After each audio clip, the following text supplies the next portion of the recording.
the last 3 or 4 years has really been intense with just letting the Holy Spirit fill our family.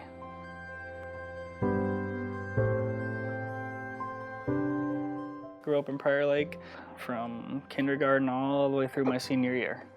Parents, they were both very involved in our lives. My mom was, you'll say, the leader of the family.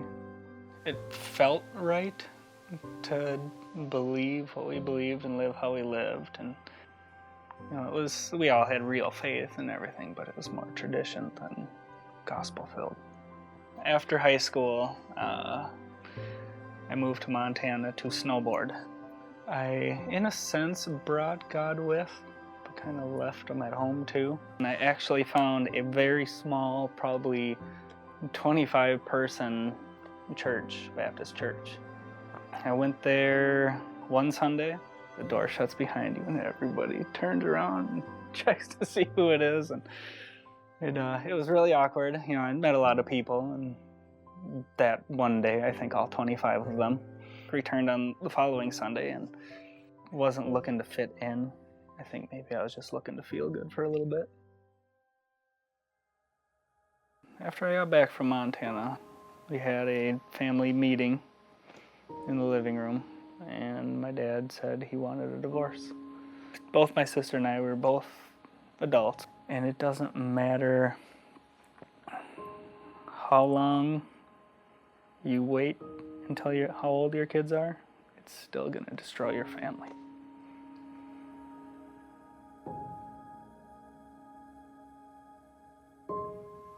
I was mad at both of my parents.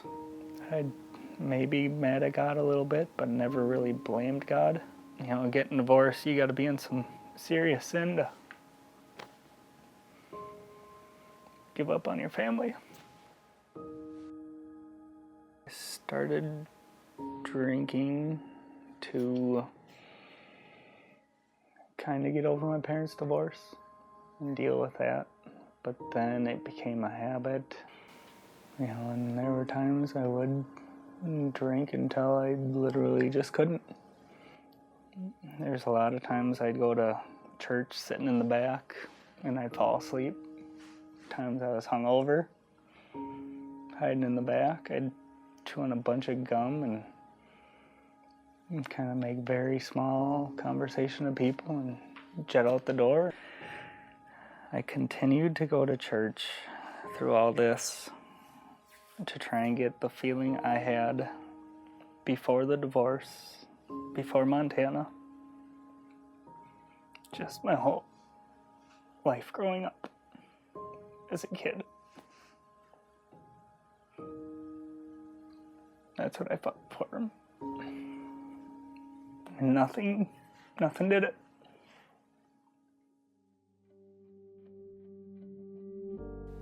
Ever since going to Berean on the first day, up until now, my relationship with my mom is way stronger. She's part of my faith family. It's more than just being blood family, a blood relative. It's a family on mission.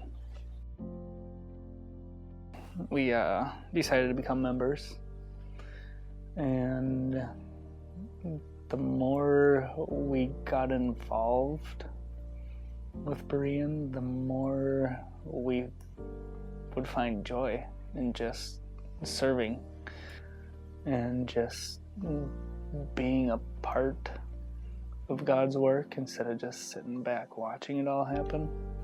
Then eventually Wes goes, well, if you live in Lakeville, I expect you to go to the Lakeville campus. And we're driving home, and I looked at Trina and I said, you know what? I think we need to help start the Lakeville campus. I figured, start pulling trailers and help out with that. And eventually it sprouted into going every week pulling trailers and loving every second of it. Serena started with helping with children's, and now she's helping with coffee setup and first impressions, and just keep wanting to do more. Evelyn started off really timid and never wanted to go to her class. It really started to change the more Serena and I got involved.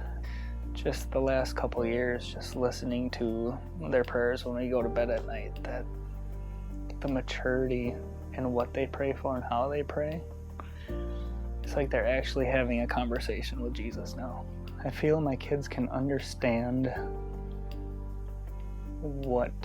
who Jesus is and why they're learning about the stories and why God did what he did and why Jesus is doing what he's doing and why we worship the way we worship. It's cool to watch God work in my kids' life.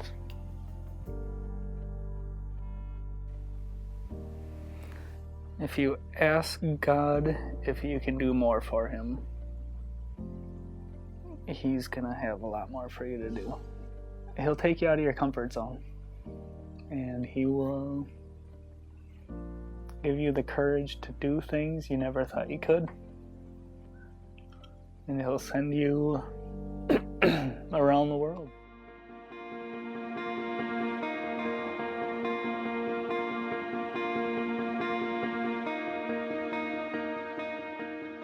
I looked up the street and there's this guy walking down the street. He had a little pep in his step. He was bouncing down the street. And the closer he got, you started to see him smiling. And yeah, Arturo came up to us and he was on his way to work, but I think he went a little bit out of his way to try and catch some of us. It wasn't his normal route to work. I think he wanted to stop by or swing by.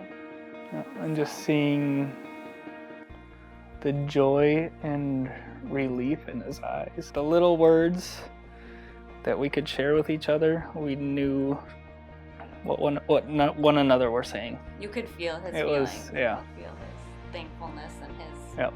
Yeah. Yep. Kind of during the week, working on the house, he would show up after work and seemed a little slouched over and just, to himself. And that day he was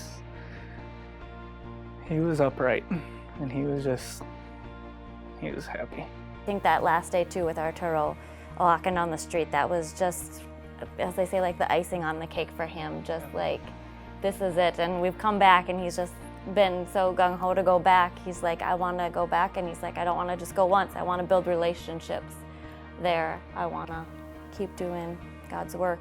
We took a day trip to Antigua one day. While we're driving down the street, I'm looking in all these shops. And as I'm looking at each individual person, I just realized that Jesus truly is for everyone. We need Jesus just as much. No more, no less.